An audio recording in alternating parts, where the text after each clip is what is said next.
Hoy 29 de mayo celebramos a San Pablo VI, Martirologio romano. En Castel Gandolfo, Italia, San Pablo VI en el siglo Giovanni Battista Montini, Sumo Pontífice. Fecha de beatificación: 19 de octubre del 2014 por su Santidad Francisco. Fecha de canonización: 14 de octubre del 2018 por el Papa Francisco. Hijo de un abogado y de una piadosa mujer, Giovanni Battista Montini nació en Cosencio, cerca de Brescia, el 26 de septiembre de 1897. Desde pequeño, Giovanni se caracterizó por una gran timidez, así como por un gran amor al estudio. Acogiendo la llamada sacerdotal, Giovanni ingresó a los 19 años al seminario de Brescia. Ordenado sacerdote del Señor el 29 de mayo de 1920, cuando tenía cumplidos 23 años, se dirigió a Roma para perfeccionar allí sus estudios teológicos. Allí mismo realizó estudios también en la Academia Pontificia de Estudios Diplomáticos, y en 1922 ingresó al servicio papal como miembro de la Secretaría de Estado. En mayo de 1923 se le nombró secretario del nuncio en Varsovia, cargo que por su frágil salud tuvo que abandonar a finales del mismo año. De vuelta en Roma y trabajando nuevamente en la Secretaría de Estado en la Santa Sede, el padre Montini dedicó gran parte de sus esfuerzos apostólicos al movimiento italiano de estudiantes católicos entre 1924 y 1933, ejerciendo allí una importante labor pastoral. En 1931, a sus 32 años, le era asignada la cátedra de Historia Diplomática en la Academia Diplomática. En 1937 fue nombrado asistente del cardenal Pacelli, quien por entonces se desempeñaba como secretario de Estado. En este puesto de servicio, Monseñor Montini prestaría un valioso apoyo en la ayuda que la Santa Sede brindó a numerosos refugiados y presos de guerra.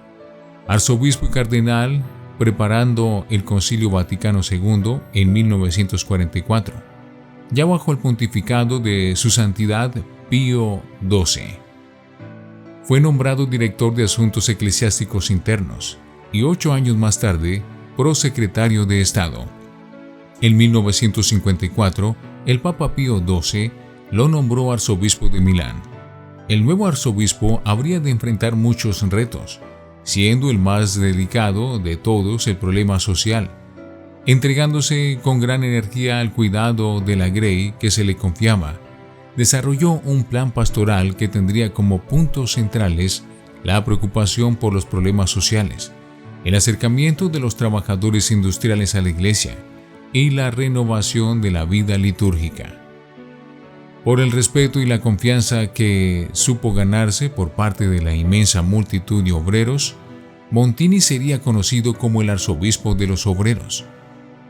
En diciembre de 1958 fue creado cardenal por su santidad Juan XXIII, quien al mismo tiempo le otorgó un importante rol en la preparación del Concilio Vaticano II al nombrarlo su asistente. Durante estos años previos al concilio, el cardenal Montini realizó algunos viajes importantes: Estados Unidos en 1960, Dublín en 1961 y África en 1962. Sumo Pontífice con apretado programa apostólico. Su pontificado, el cardenal Montini, contaba con 66 años cuando fue elegido como sucesor del pontífice Juan XXIII, el 21 de junio de 1963, tomando el nombre de Pablo VI. 3 días antes de su coronación, realizada el 30 de junio, el nuevo Papa daba a conocer a todos el programa de su pontificado. Su primer y principal esfuerzo se orientaba a la culminación y puesta en marcha del Gran Concilio, convocado e inaugurado por su predecesor.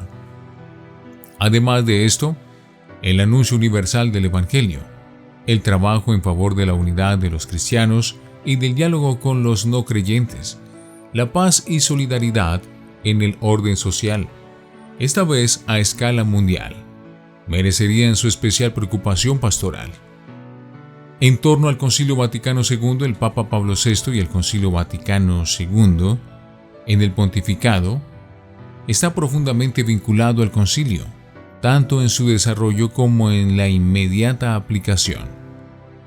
En su primera encíclica, la Programmatica Ecclesiae Suam, publicada en 1966, al finalizar la segunda sesión del concilio, planteaba que eran 3 los caminos por los que el Espíritu le impulsaba a conducir a la Iglesia respondiendo a los vientos de renovación, que desplegaban las amplias velas de la barca de Pedro.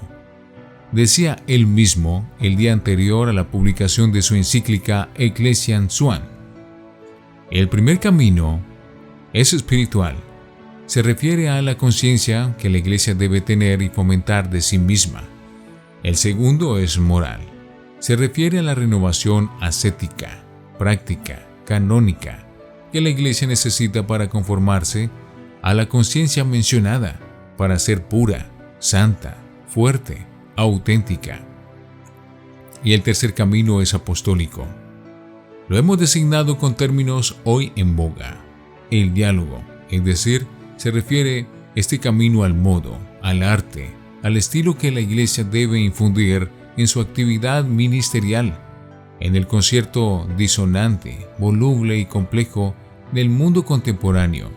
Conciencia, renovación, diálogo son los caminos que hoy se abren ante la Iglesia viva y que forman los 3 capítulos de la encíclica. Sesiones del Concilio Vaticano II y varios viajes apostólicos. Cronología del concilio bajo su pontificado. El 29 de septiembre de 1963 se abre la segunda sesión del concilio. Su Santidad Pablo VI la clausura el 4 de diciembre con la promulgación de la Constitución sobre la Sagrada Liturgia. En enero de 1964, Pablo VI realiza un viaje sin precedentes a Tierra Santa, en donde se da un histórico encuentro con Atenágoras I, patriarca de Jerusalén.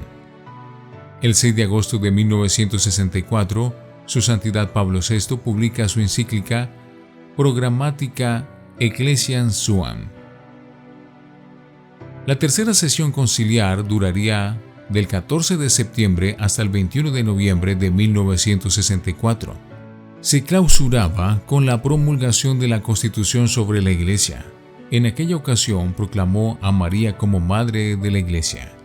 Entre la tercera y cuarta sesión del concilio, diciembre de 1964, Su Santidad Pablo VI viaja a Bombay para participar en un Congreso Eucarístico Internacional. El 4 de octubre, durante la cuarta y última sesión del concilio, viaja a Nueva York, a la sede de la ONU, para hacer un histórico llamado a la paz mundial ante los representantes de todas las naciones.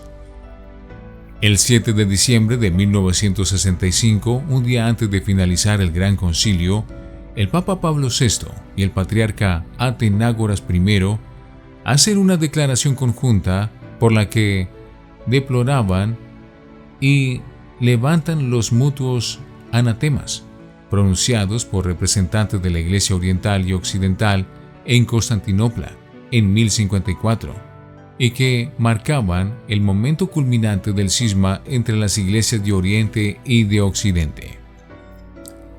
El 8 de diciembre de 1965 confirmaba solemnemente todos los decretos del concilio y proclamaba un jubileo extraordinario.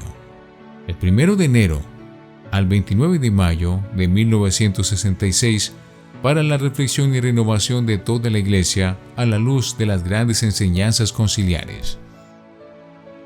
El posconcilio, la aplicación del concilio, la época posconciliar, culminando el Gran Concilio abierto al tercer milenio, se iniciaba el difícil periodo de su aplicación.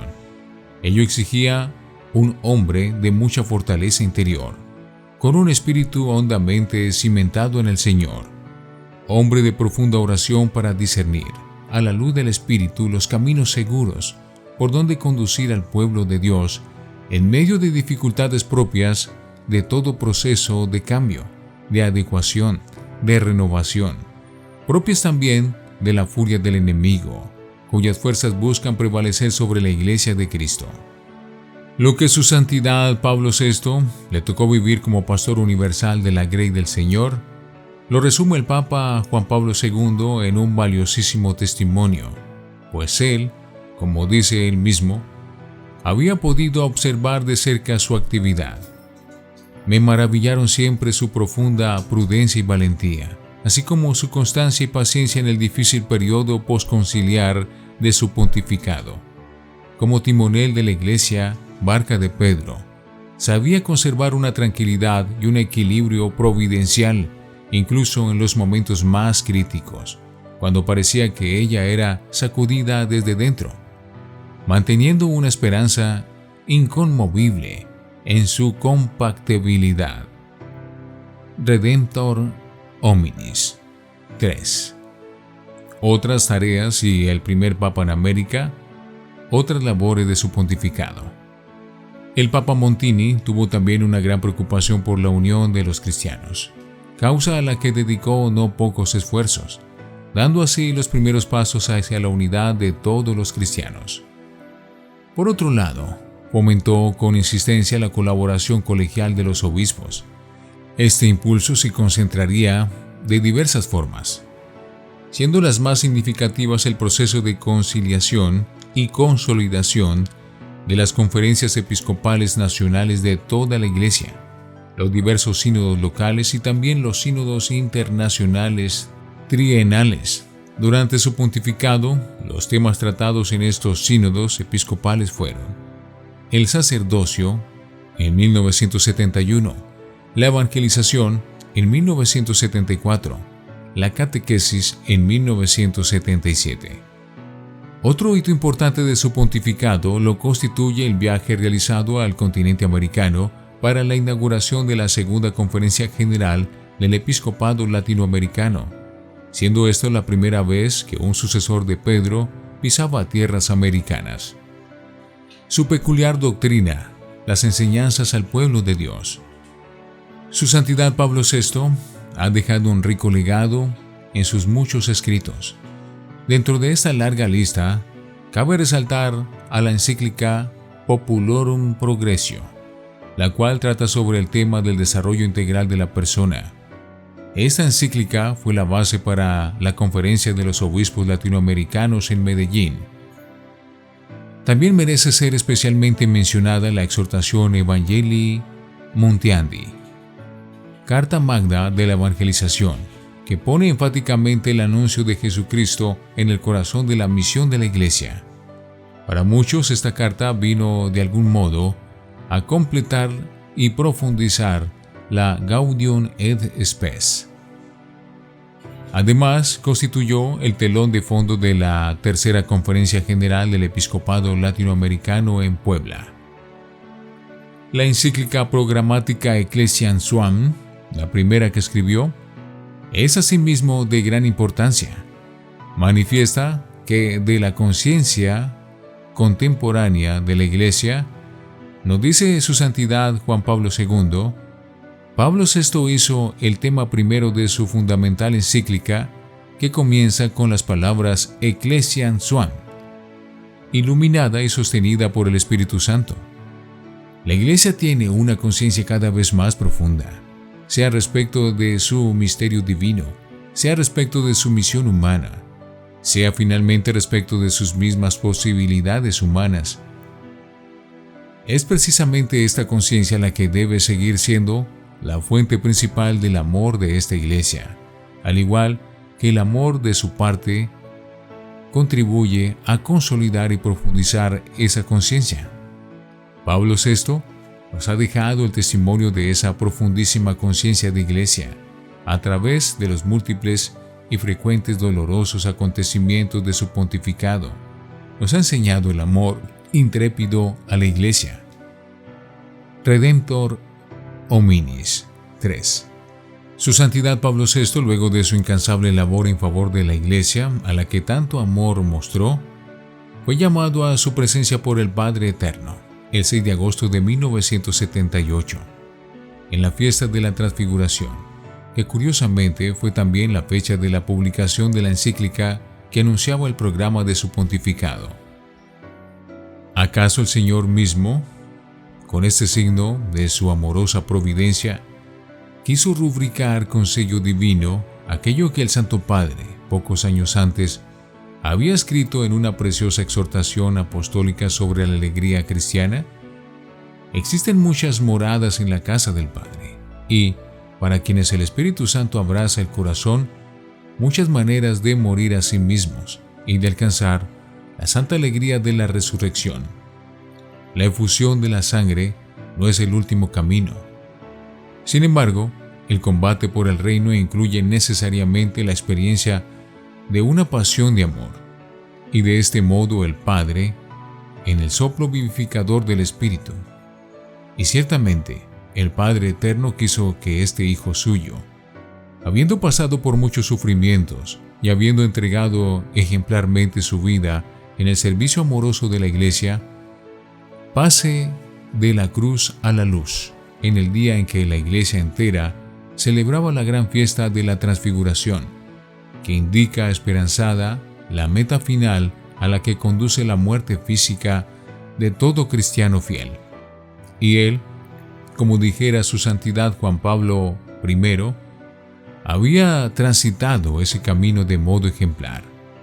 En 15 años de pontificado, este Papa ha demostrado no solo a nosotros, sino a todo el mundo, cómo se ama, cómo se sirve y cómo se trabaja y sufre por la Iglesia de Cristo.